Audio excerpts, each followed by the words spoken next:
Look, no bonus for old folk. Carson Vickery slid the manila envelope across the glass conference table like he was dealing cards. Rain hammered the windows behind him, making his voice sound even colder than usual. My name is Leonard Abrams. I'm 60 years old, and I'd worked at Iron Ridge Components for 27 years. In 11 days, I would have qualified for my $94,000 retirement bonus. Instead, I was sitting in the sterile room, listening to a 45-year-old tech guy tell me my time was up. We're restructuring, Carson continued, adjusting his designer glasses. Sign the severance by Friday or get nothing. I looked at the packet. Standard termination papers, a modest severance offer, and a non-compete clause that would keep me from working anywhere in the industry for 2 years. The kind of deal companies offer when they want you gone, but don't want lawsuits. Understood, I said. Thanks for the opportunity. Carson blinked. He'd probably expected me to argue, plead, or threaten legal action. Instead, I stood up, shook his hand, and walked out. The warehouse floor felt different that afternoon. 27 years of walking these aisles, checking inventory, training new hires, and fixing problems that management never even knew existed. I'd been here when old Mr. Hendricks ran the place from a metal desk in the corner. I'd survived the warehouse fire in 2018, the recession that nearly killed us in 2009, and 3 different computer system overhauls that each promised to revolutionize everything. Now, Carson Vickery, who'd been hired 6 months ago from some software company in Cincinnati, was cleaning house, getting rid of the dead weight, as I'd heard him tell Felicia Tran from Human Resources. I packed my desk slowly. 27 years doesn't fit in one cardboard box, but I made it work.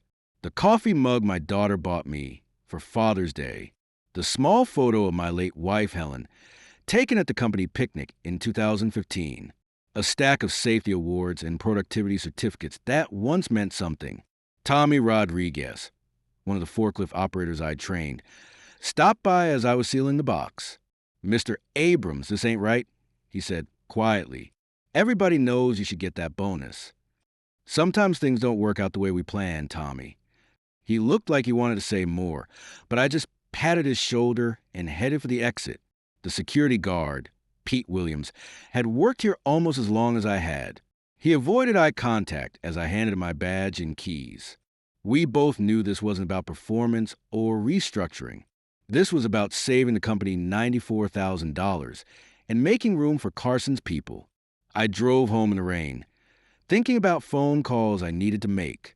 I'd started at Iron Ridge Components when I was 33, fresh out of the Army and looking for steady work.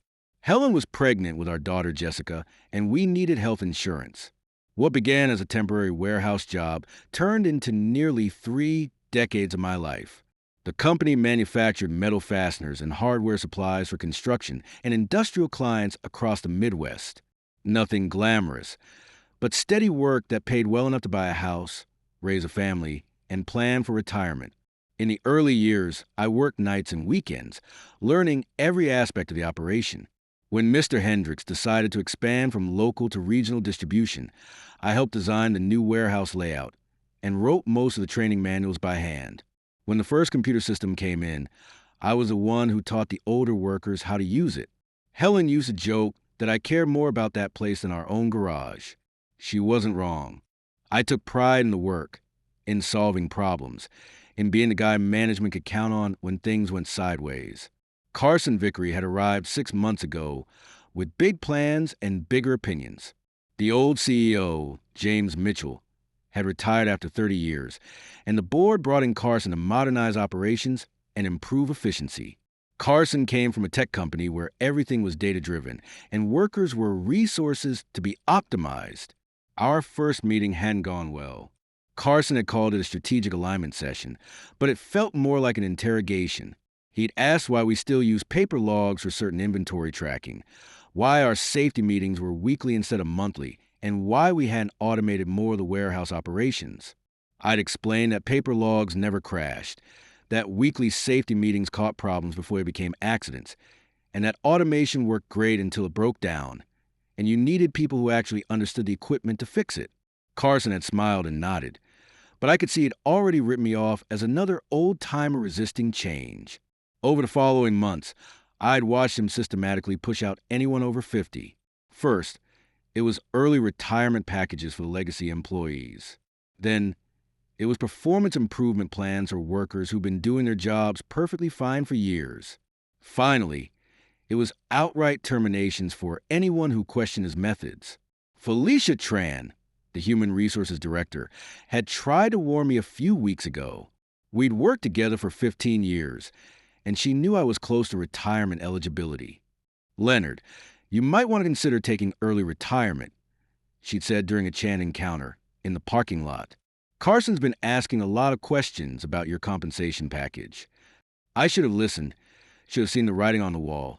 When 3 other senior employees were suddenly let go for performance issues just weeks before their retirement bonuses kicked in. But I'd figured they wouldn't dare touch me. Not after 27 years. Not after everything I'd done for that company. I was wrong.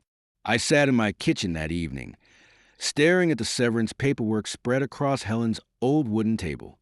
The rain had stopped, but the silence felt heavier than the storm. $94,000. That's what 27 years of loyalty was worth to Iron Ridge Components. 11 more days, and it would have been mine by contract. Instead, Carson Vickery had found a way to save the company money by firing me just under the wire. The severance offer was insulting. 6 weeks' pay and a promise to extend my health insurance for 3 months. After nearly 3 decades of building that place from a small regional supplier into a major Midwest distributor, they were offering me what they'd give any random employee who got laid off. I pulled out the employee handbook I'd helped write back in 2009, flipped to the section on retirement benefits, and read the language I'd personally negotiated with the previous management team. The retirement bonus was contractual for any employee with 25 or more years of service who reached age 60. There was supposed to be a grace period, a protection against exactly this kind of situation. But Carson was new. He might not know about the protective clauses buried in policies that predated his arrival. Or maybe he knew and figured I wouldn't fight back. I thought about calling Jessica in Chicago.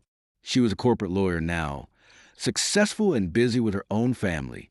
She'd offered to review my retirement paperwork months ago, but I waved her off, told her not to worry about her old man, that everything was handled. Pride. That's what kept me from making that call earlier. Instead, I pulled out my phone and scrolled through my contacts until I found the number I needed. Mitchell Goldstein, my sister's son, a labor attorney in Columbus who specialized in employment law. We talked at Helen's funeral 2 years ago, and he'd given me his card with a simple message: "Family helps family. Call if you ever need anything." The phone rang 3 times before he picked up. "Uncle Leonard, everything okay?" I told him about Carson, about the timing, about the severance offer. Mitchell listened without interrupting, asking only a few specific questions about my employment contract and the company's retirement policy. "Uncle Leonard," he said finally, "I think you might want to hold off on signing those papers. Can you scan everything and email it to me tonight? You think there's something there?" I think Carson Vickery made a mistake. And if I'm right, it's going to cost him a lot more than $94,000. After I hung up, I made a cup of coffee and sat back down at the table. For the first time since walking out of that conference room, I felt something other than resignation. I felt like maybe this fight wasn't over yet. Mitchell called me back at 7 a.m. Tuesday morning. I was already up, drinking coffee and staring out at the gray October sky. "Uncle Leonard, we need to talk in person. Can you drive to Columbus today?"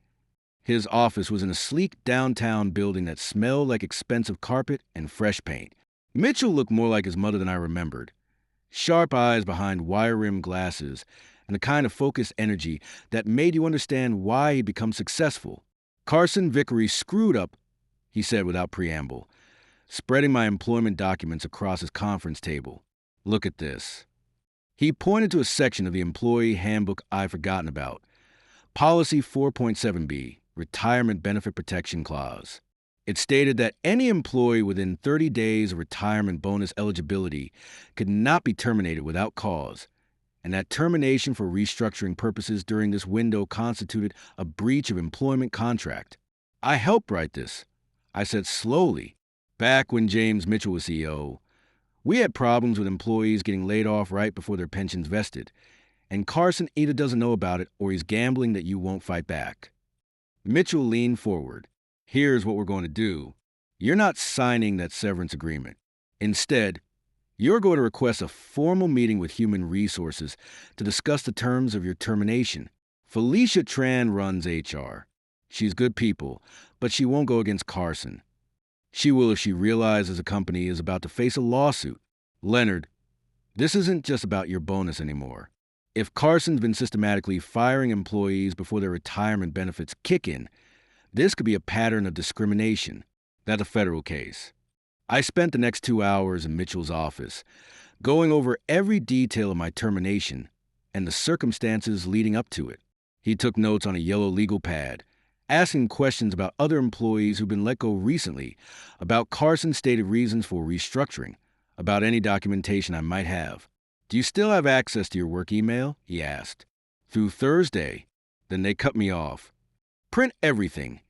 Every email Carson sent about restructuring, every memo about policy changes, every communication about your termination. We're going to need a paper trail. I drove back to Dayton feeling like I had a purpose again. But when I arrived at Iron Ridge Components Wednesday morning to clean out my remaining files and print emails, Carson was waiting for me. Leonard, he said, appearing in the hallway like he'd been watching for me. I thought you'd left already. Just finishing up some paperwork. I said, actually, I need to talk to you. He gestured toward his office about your severance package. His office was all glass and chrome, nothing like the comfortable wood panel space where James Mitchell used to work. Carson sat behind his oversized desk and pulled out a revised severance agreement. I've been thinking about our conversation Monday, he said. You've been a valuable employee, and I want to make sure you're taken care of. I'm authorized to increase your severance to 12 weeks' pay. The new number was still nowhere near my retirement bonus, but it was more than double the original offer. There is one condition, Carson continued. You need to sign today, and obviously the non-compete clause remains in effect. He was trying to buy me off. The question was whether he knew about the policy violation, or was just trying to close a loose end before it became a problem. I appreciate the offer, Carson, but I need a few more days to think about it. His smile tightened. Leonard, I'm trying to be generous here, but this offer expires at close of business today. After that, we revert to the original terms. I understand. I left his office and went straight to the warehouse floor. I had about 6 hours before Carson's deadline, and I needed to print every email I could find.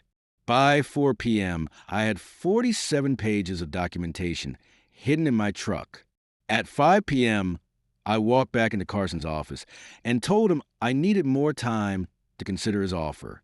At 5:01 p.m., I was officially back to the original severance terms, but by then, I already knew we had him. Thursday morning, Mitchell called with news that changed everything. Leonard, I've been digging into Iron Ridge Components' recent employment history. In the past 8 months, Carson has terminated 7 employees who were within 60 days of major retirement bonuses or pension milestones. I sat down hard in my kitchen chair. 7.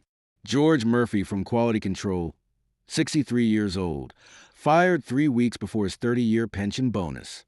Patricia Walsh from Accounting, 58, terminated 2 months before early retirement eligibility. I've got 5 more just like them. The coffee in my cup had gone cold, but I couldn't taste anything anyway. These weren't just numbers. These were people I'd worked with for decades. George had trained me on quality inspection procedures when I first started. Patricia had helped me navigate the paperwork when Helen was sick, and I needed to adjust my health insurance. Mitchell, how is this legal? How is Carson getting away with this? Because each termination was documented as performance-based or restructuring-related, and most of these folks just took their severance and walked away. They figured fighting the company would cost more than they'd recover. But they were wrong. Dead wrong. Leonard, this isn't just wrongful termination anymore. This is age discrimination, and it's systematic. Carson's been specifically targeting older employees to avoid paying out retirement benefits. That's a federal crime. Mitchell explained that he'd spent the previous day contacting the terminated employees. Three of them still had documentation of their firings. Two were willing to join a potential lawsuit. And one of them, George Murphy, had recorded a conversation where Carson explicitly mentioned saving money by cleaning out the dead weight before they became too expensive. George recorded him on his phone. Carson didn't know. But George suspected something was wrong and wanted proof for his own protection. Leonard, this recording is smoking gun evidence.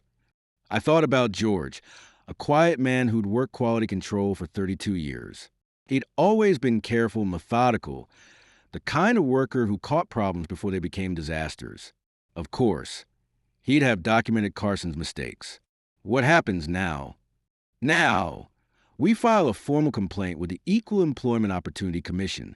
We request an investigation into age discrimination at Iron Ridge Components, and we file a class action lawsuit seeking damages for all affected employees. How long will this take? Months, maybe a year. But, Leonard, we're not just fighting for your bonus anymore. We're fighting for everyone Carson wronged, and we're going to make sure he can't do this to anyone else. That afternoon, I drove to George Murphy's house in Kettering. He lived in a modest ranch home with a carefully maintained garden and an American flag by the front door. When he answered, he looked older than his 63 years. "Leonard, I heard about what happened to you," he said, inviting me in for coffee. Same thing they did to me. We talked for 2 hours. George had worked at Iron Ridge since 1991, building a reputation as the most thorough quality inspector in the company's history. When Carson arrived, he'd immediately questioned George's methods, claiming they were inefficient and outdated. He called me into his office last month. George said the company was moving in a new direction and needed people who could adapt to modern practices. When I asked what that meant, he said, "Honestly, George, we need fewer gray heads and more fresh thinking." He said that. I recorded it. Figured I might need proof later. George played the recording on his phone. Carson's voice was clear, casual, damning. That evening, I called Mitchell with one simple message. File the complaint. All of it. Let's end this. Friday morning, I did something I hadn't done in 27 years. I called in sick to work. Instead of going to Iron Ridge Components, I drove to Columbus and spent the day in Mitchell's office, finalizing our strategy. By noon, we'd submitted a formal complaint to the Equal Employment Opportunity Commission alleging systematic age discrimination at Iron Ridge Components. By 2 p.m., we'd filed a class action lawsuit in federal court, seeking damages for 8 wrongfully terminated employees. By 3 p.m., Mitchell had called Felicia Tran directly. I explained the situation to her. Mitchell told me after hanging up. She's been with the company 15 years, and she knows exactly what's been happening. She also knows that if this goes to trial, her department is going to look incompetent at best, complicit at worst. What did she say? She asked for 24 hours to review the employee files and consult with the company's legal counsel. I drove home feeling like we'd crossed a line. There was no going back now. Either we'd win this fight, or Carson would make sure I never worked in the industry again. Saturday, I got a call from Tommy Rodriguez. "Mr. Abrams, something weird's happening here. Carson called an emergency meeting yesterday afternoon, brought in some lawyers from Cincinnati, and today he's been going through personnel files all morning. Tommy, you need to be careful. Don't do anything that could get you in trouble." "I know, but I thought you should hear this. Felicia's been in meetings with the lawyers since yesterday, and word is Carson's real upset about something." Sunday evening, Mitchell called with an update. Felicia requested a meeting for Monday morning. She wants to discuss a potential resolution before this goes any further. What kind of resolution? The kind where they admit they made mistakes and try to fix them before a federal judge makes them pay punitive damages. Monday morning, I put on my best suit and drove to Columbus. Mitchell had arranged for the meeting to take place at his office rather than at Iron Ridge Components. Neutral ground. Felicia arrived at 10 a.m. with 2 lawyers I didn't recognize. She looked tired, like she hadn't been sleeping well. "Leonard," she said, shaking my hand, "I want you to know that what happened to you and the others was not company policy. Carson acted without proper consultation with human resources or legal counsel. One of the lawyers, a woman in her 40s with graying hair, took over. Mr. Abrams, my client is prepared to offer a comprehensive settlement that would include full retirement benefits for all affected employees, plus additional compensation for the hardship caused by these improper terminations. Mitchell leaned forward. And Mr. Vickery's employment status? The lawyer exchanged glances with Felicia. Mr. Vickery is no longer with Iron Ridge Components. His termination was effective as a close of business Friday. I felt something loosen in my chest. Carson was gone. The board of directors has asked me to personally apologize to you and the other employees who were wrongfully terminated. Felicia continued. This was a serious failure in our oversight, and we're committed to making it right. We spent the next 3 hours negotiating details. By the end of the meeting, I had my $94,000 retirement bonus, plus interest. I had 2 years of deferred retirement contributions that the company had been quietly holding back, and I had a formal apology that would go in my personnel file. More importantly, George Murphy and the 6 other terminated employees would receive similar compensation. As we left the building, Mitchell put his hand on my shoulder. Uncle Leonard, Carson Vickery just learned that some old-timers know exactly how to fight back. Tuesday morning, I received a call from James Mitchell, the former CEO of Iron Ridge Components. Leonard, I heard about what happened with Carson. I'm sorry. That's not the kind of company we built. It's being handled, Mr. Mitchell. I know. Felicia filled me in. The board asked me to come back as interim CEO while they search for Carson's replacement. I wanted to call and ask if you consider staying on. We need someone with your experience to help get things back on track. I looked out my kitchen window at the maple tree Helen had planted when we first bought the house. Its leaves were turning gold and red, ready for winter. I appreciate the offer, but I think it's time for me to retire properly. I understand. But, Leonard, I want you to know something. The board is implementing new policies to make sure this never happens again. No employee within 60 days of retirement eligibility can be terminated without board approval. And we're requiring all senior management to complete training on age discrimination and employment law. That's good to hear. There's something else. The board voted to name the new employee protection policy after you, the Leonard Abrams Fair Employment Protection Policy. It'll be part of every new employee orientation. Wednesday afternoon, I drove to Iron Ridge Components one last time, not to clean out my desk or turn in equipment, but to pick up my final retirement paperwork and bonus check. Felicia met me in the lobby. She handed me an envelope and a small wooden plaque. From all of us who were staying, she said, "Thank you for fighting for what was right." The plaque read, Leonard Abrams, 27 years of dedicated service, a man who stands up for all of us. I walked through the warehouse one more time. Tommy Rodriguez and several other workers stopped their tasks to shake my hand. They knew what had happened, and they knew Carson was gone. "You did it, Mr. Abrams," Tommy said. "You got that bastard." "We all did it, Tommy. Don't let anyone push you around like that again." Thursday morning, I deposited my retirement bonus and back contributions, $137,412. Not just the money Carson tried to steal, but everything the company had quietly deferred over the years.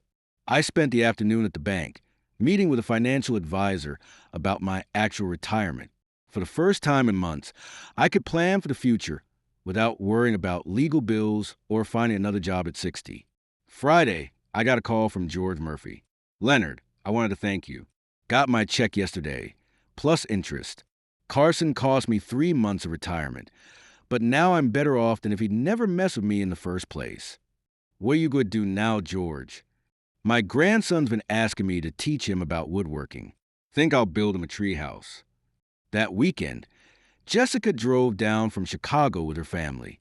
We had dinner at the kitchen table, where I'd first read Carson's severance papers. My grandson played with toy cars on the floor while we talked. "Dad, I'm proud of you for fighting back," Jessica said. Mom would have been proud, too. I thought about Helen, about the plans we'd made for retirement. She wanted to travel, to see the national parks, to spend time with our grandchildren without worrying about work schedules. "I think I'm going to buy an RV," I told Jessica. "Really?" Your mother always wanted to see the Grand Canyon. Sunday evening, I sat on my back porch with a beer, watching the sunset through the maple tree's golden leaves. Somewhere in the distance, I could hear children playing, dogs barking, life continuing the way it should. Carson Vickery had tried to steal 27 years of my life's work with one meeting and a manila envelope. Instead, he'd given me something better, the knowledge that sometimes, when you stand up for what's right, you win. Sometimes, the hardest fight is the one you thought you'd never have to have, but it's also the one that reminds you who you really are.